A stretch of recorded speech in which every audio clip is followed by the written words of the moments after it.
The Big Issue. Breaking down the issues that matter. Hello, everyone. Welcome to Leadership Podcast. It's another edition of The Big Issue. A very special big issue.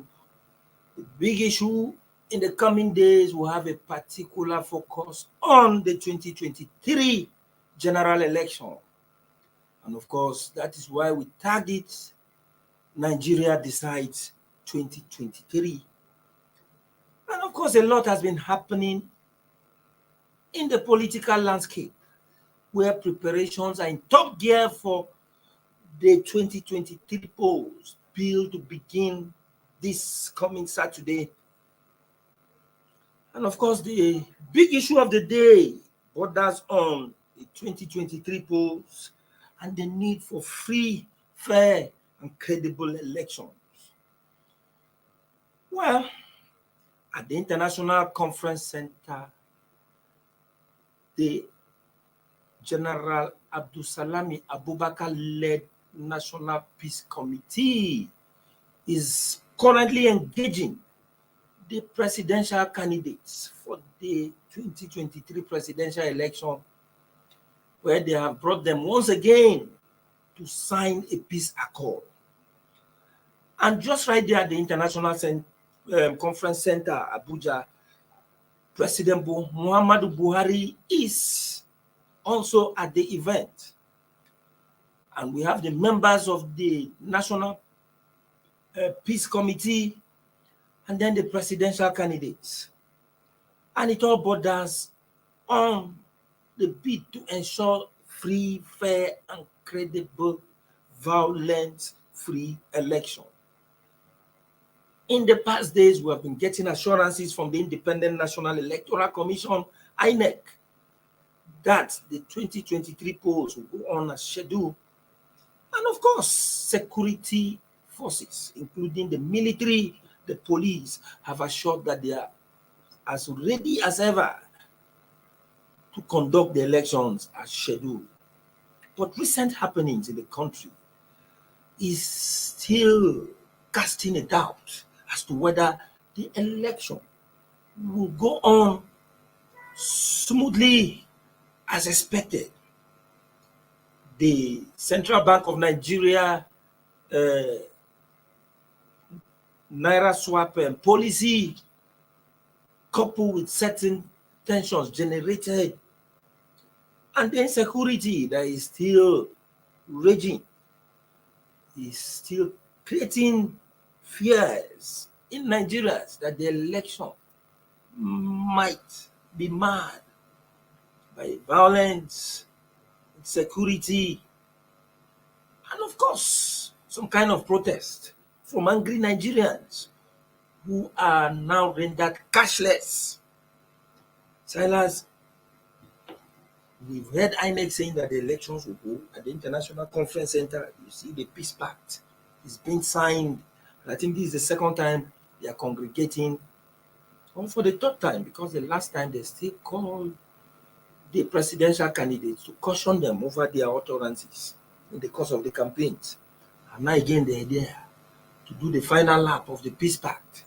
And this time around, we have President Muhammadu Buhari, and I think former President Goodluck Jonathan is there. Even Gowon is Gowon, General Gowon. Salami Bak is there. Yes. Some international organizations. Yes. What we see there is something people do on paper. But mind you, be rest assured that the ceremony itself is not what matters. Because out there in the poll, it's not the presidential candidates that will actually make the activities that will characterize the elections. Their supporters are also there. Despite the signing of this Peace Pact, which is actually ongoing in the International Conference Center, will the supporters of this presidential candidate heed to the Peace Pact? That's where the problem lies. Okay, let me come in. That's a good question, but it's the way I approach this question is this way. They say that actions speak louder than words. It's very, very, very, very germane to this situation. they signed the first split accord, you know, and they agreed that they're going to do an issues-based campaign. But along the line, so that if I must be honest, a particular candidate of the ruling party, most of his campaign rhetoric has been pouring vitriol, is calling the other candidates names. Some call them termites, some will call them all kinds of derogative terms. So that kind of body language, the exposers can always fit on it. That the candidate of my party has some angst against other candidates. But if I mentioned it in the past on this program elsewhere, that Kojo Jonathan told people in 2015 that his ambition is not worth the blood of any man. He told his supporters not to fight, not to go into combat, into fight, into any kind of violence, that kind of scheme that can result in. And you can see from his part, he said, look, don't. So if your producer has told you, don't fight for me, just vote and go peacefully, you know where he stands. But when a candidate is there, calling people names, insulting them, saying all kinds of, tell them, one particular video, I'll come to that candidate.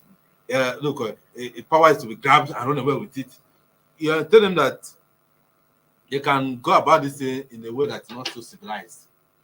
So the people in the downline of the human index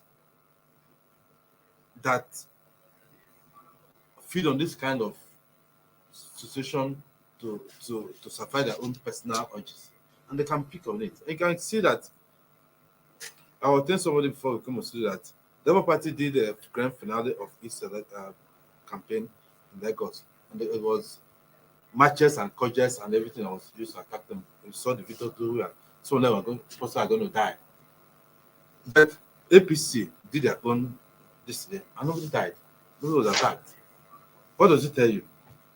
So that those who support this particular candidate, who have insulting everybody, are likely to take violence against other people who don't support their own. Yeah. So because their principal has not told them that they should be violence free. They should be violence free. They have not told them that, look, my ambition is not the work that fulfills man. That this thing should be free and fair. They have not told them that. They are not giving putting words in action. Atiku Abubakar has been very, very composed. Elderly, his utterances, you can say an elderly man, always speaking thoughtfully and choosing words carefully. I'm not going about insulting anybody. Apart from when he said, don't vote for somebody from the south, vote trying to write the north there. That's the only place I found his campaign unsavory. But otherwise, he has been very, very calm in his approach. And so, PW2 has been, speaking based on issues, what he wants to do. The same thing for Kwankwaso. So now, George, and I said we're saying that actions to land than words. If after signing this ceremony, the candidate do not transmit even this this resolve to their spokespersons, the way they attack issues, to the downline, to their supporters, tell them. In fact, they should tell those who are signing, look, when you leave this studio, make release a statement, tell all your support groups, all your supporters, that they should not harass anybody, they should not intimidate anybody, they should not attack anybody, they should just vote and go home. Watch their vote. After it's announced, they should go home. Don't That's when I now know that yes, the spirit of signing it is in action.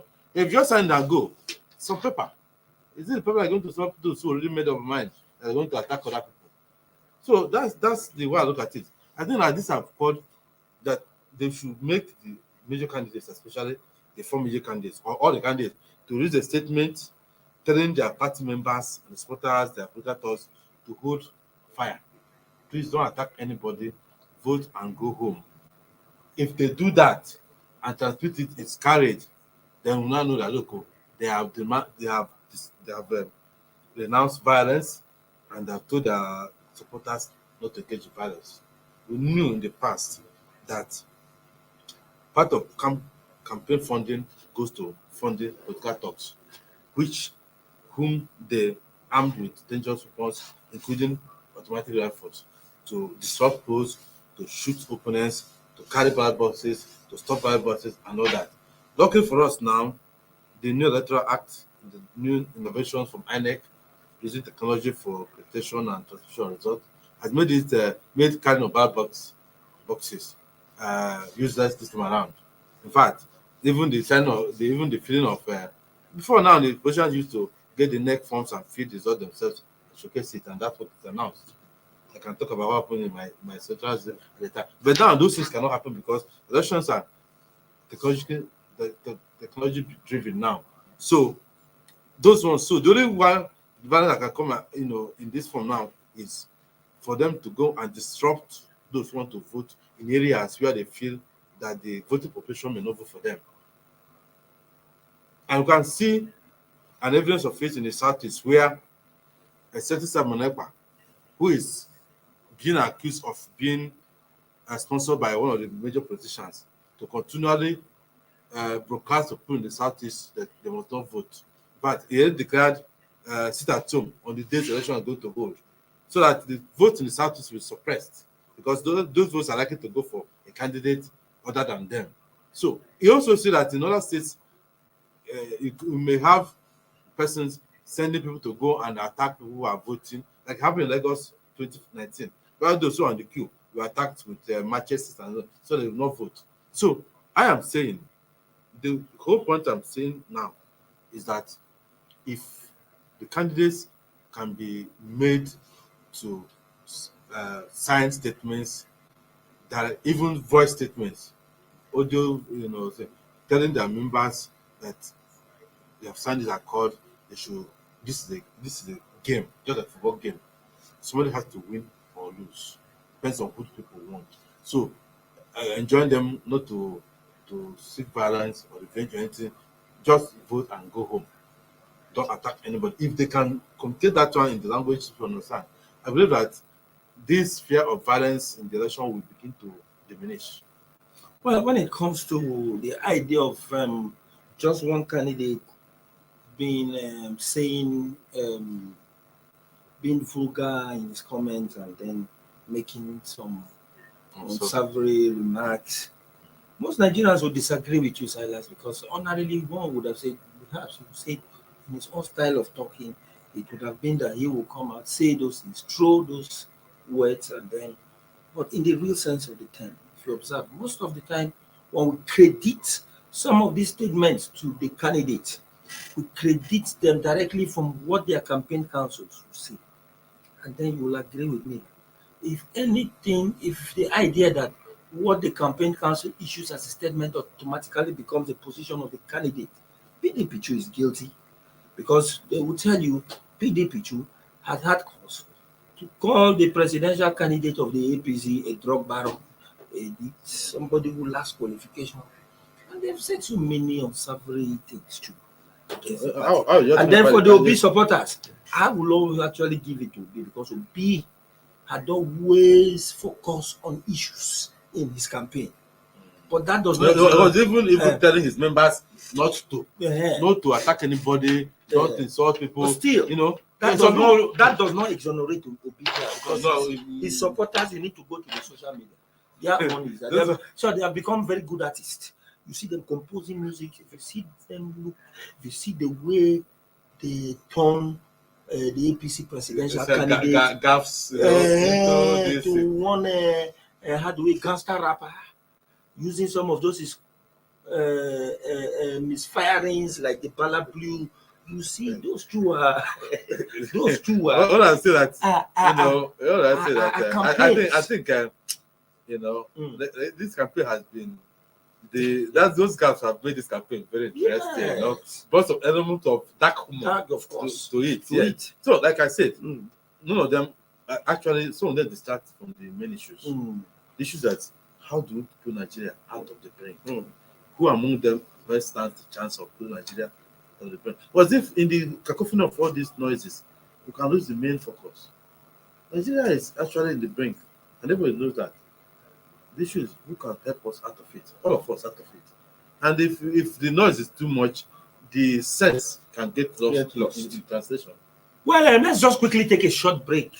And when we come back, we'll begin to look at the preparations by INEC and what the military, the police, and the electoral umpire has said concerning the elections and then the reality on ground. We'll be back in a moment.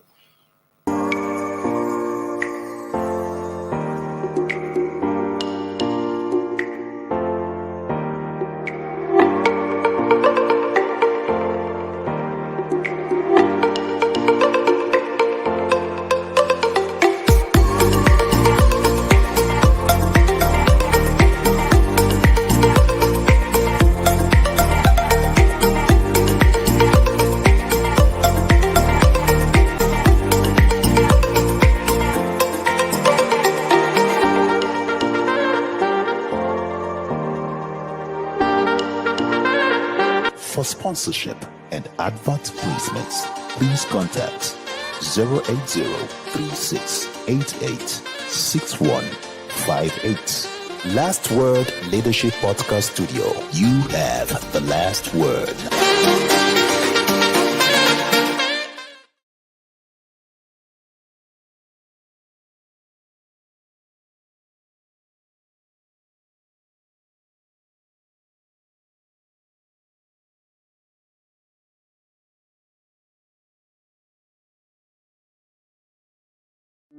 The Big Issue.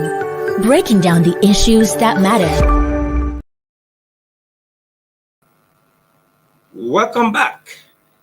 It is still Nigeria Decides 2023 on the big issue. And of course,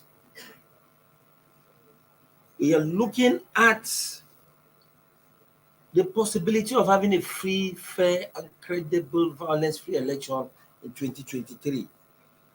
Let's look at the idea of preparations. INEC said they are ever ready. The security, INEC that once said that they are afraid the election may not hold. The security forces too are saying that all is set for the elections. The chief of defense staff came out saying that the elections are good to go, although he warns sternly that they will not tolerate vote bias and other people who are ready to cause violence to mar the elections. But even with those kind of promises, the reality on ground does not suggest that it will be free and fair as such. Because, number one, Silas, you know that Nigerians are stranded. This Naira scarcity caused by the Naira swap policy has made people stranded that as I'm talking to you, most people don't even have the cash to travel down to where they registered, where their polling unit is. And at the end of the day, they are fixed. They're in a fix. And then what would you say that? That is still part of disenfranchisement because there is no way you can facilitate people's movement, which actually the Naira swap policy has really truncated. Then there is another way of disenfranchisement. And angry Nigerians are people that can cause a mutiny at any point in time based on their mood and their condition. And some might not even come out because they will tell you the lack of cash has destabilized them, crippled their business, caused some kind of hardship and famine within the household. And now the people under this condition are expected to go to cast their votes. Do you think that we might not see another voter apathy in the coming elections? Yeah, I'll look at this the premise that you just presented. Look at it from two prisms. The first prism is that it could cause anger in people to vote out this system that has put them into this kind of trouble. That's why the APC candidate, presidential candidate, screamed out that this attack against him that it could generate APC campaign too. It could generate anger against people against their candidate. That this APC government is introducing policies that are making people suffer, and they may take it out on the candidate. So that's one point. So they can generate more people to go and those who want to vote. So it's okay. I want to vote to make a statement. I don't want this thing to continue. On the other side, the promise you gave about people stranded, people cash strapped, you know, it's also very, very, very poignant. I spoke to a retiree today. He told me that every day night he goes to a bank to queue up for from first in the morning to 3 p.m. to get 2,000, 3,000. And he said if it doesn't go, there's no food in the house. That one day he went, he was there from 1 to 2 o'clock. They said the cat had finished. And the only thing he had at home was water. There was no food. And he couldn't go home. He was stranded there. He was looking bemused. Until everybody left, somebody came and said, okay, can you take 5,000? So he said, please give me. He said that was how they paid for the day. The next day he had to go. So every day night he goes there to queue up to so they can get something for the family to eat. This is one person. And now talking about 2 or 3 people that have collapsed in the line there. So there's real suffering of people looking for money. You know, or even before this scarcity, people are really struggling because things were hard. And now, even when you have some money, You can't even make use of you it. can't even make use of it. You have 5,000 naira. You either go and pay like 7,000 That naira, if you see what to pay, 2,000 to buy. if you can see that your Nigerians are buying Nigerian money, you know, it's sad. That so is even so the- so I see, you know, at the time INEC said that the cash scarcity could affect INEC operations. CBN now gave them assurances that they'll make cash available. I saw in one of the paper newspaper that INEC has got cash. Gotten cash. You don't just INEC, the other people who are involved in this election matter that may not be have the first line charge. Let me use that quote, like INEC. Of course, because they just be able to get cash because of secret operation. What about INEC observers that help to guard the integrity of elections by seeing what's going on to report? You know, what about them? What about other NGOs that have rules to play? What about the transport unions who are supposed to help NUTW and other parties who are supposed to help INEC to transport the election materials to the the election internet observers, and so on? the agents, Agents, they will be at the polling unit, and Nigerians themselves that will need money. As I tell you, do you know somebody working in Abuja would have registered in his village his permanent voter's card, his PVC shows, and they couldn't transfer during the transfer. They could not have traveled. So those people may have maybe this franchise because of the incapacity to travel.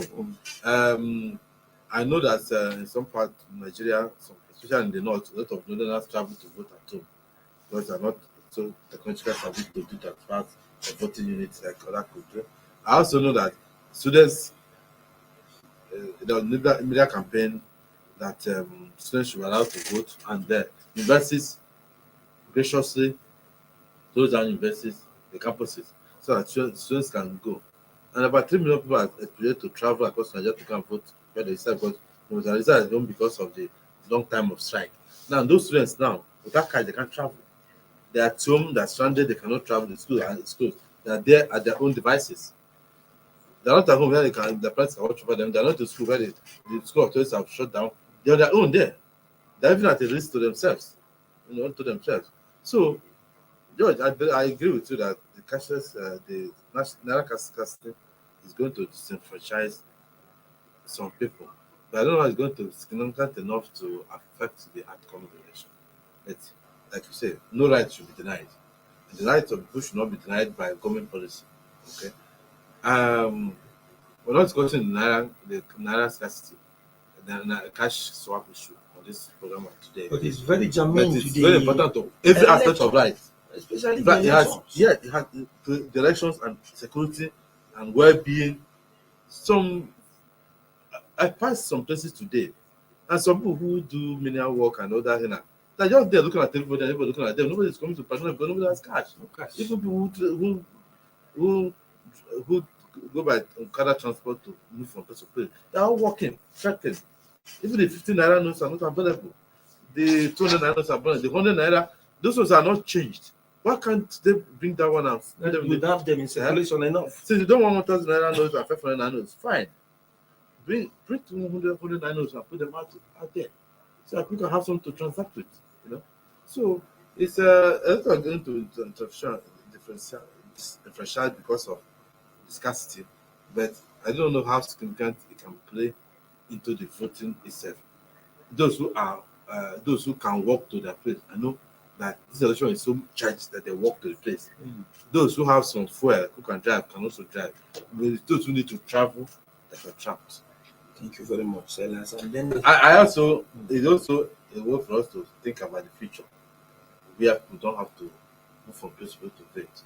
If somebody can withdraw his money, or even back in Nigeria, with ATM card, any genuinely registered person should be able to sort in his voter card anywhere in Nigeria and put it there.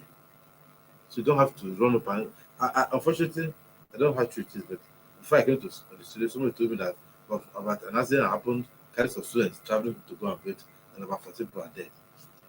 That kind of thing can be avoided when everybody can vote from the point where from the it point of so electronically. Yes, this is electronic. Once your card is the correct one, it's just a matter of just slot into the it system. will identify you. A click of the finger, you voted. Just like ATM card. I believe that since we upon this one, that kind of card should have been made. That kind of card can solve the issue of a national identity card, voters card, international. If you have that kind of you should to vote. It should even be part of your identity. Yes. So that anywhere you are in the country, you are recognized. Right. You want to put it there, everything about you show. Well, quickly before we go, Silas, there's another dimension to this. The APC Presidential Campaign Council is alleging that the pollsters who have been bringing series of opinion polls concerning the elections are going to cause violence in this election because they have given hope to the presidential candidate of Labour Party and his supporters that he is tipped to win the poll. And in the event where he does not win, it causes heartbreak, and that might escalate to election violence. That is what the APC Presidential Campaign Council is saying. What do you think in this direction? So, no, I want to agree with that position that the polls have, because consistently, they have put to win the date. Don't mind the ones that yesterday and today.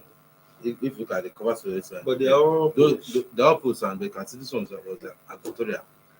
They say sponsored. So these ones were sponsored polls according to the way they presented it, according to the presentation, But I'm not saying they're not genuine. I'm not saying they're sponsored. Okay. Now, those ones that put Peter Obi in the lead, and Tulu has given his people hope that he's leading.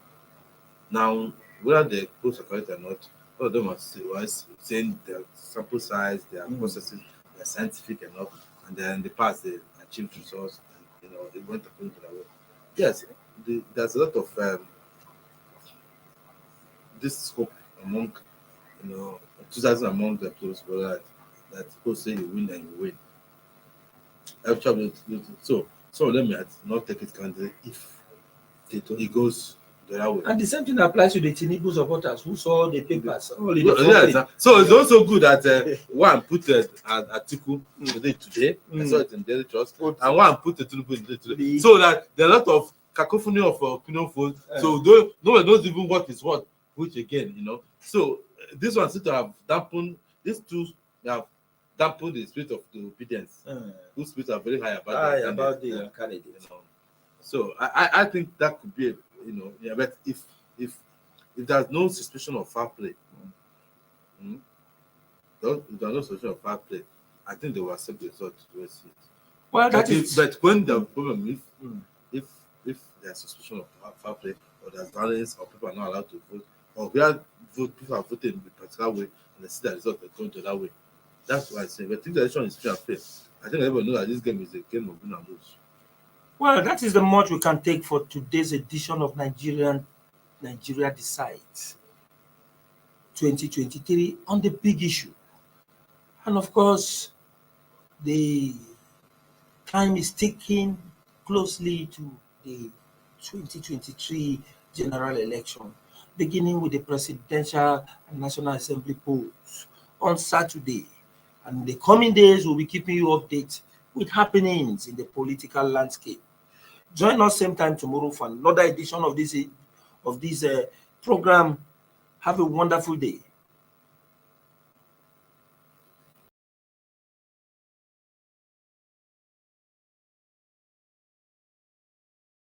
Thank you for watching. For sponsorship and advert placements, please contact 080-3688 6158. Last Word Leadership Podcast Studio. You have the last word.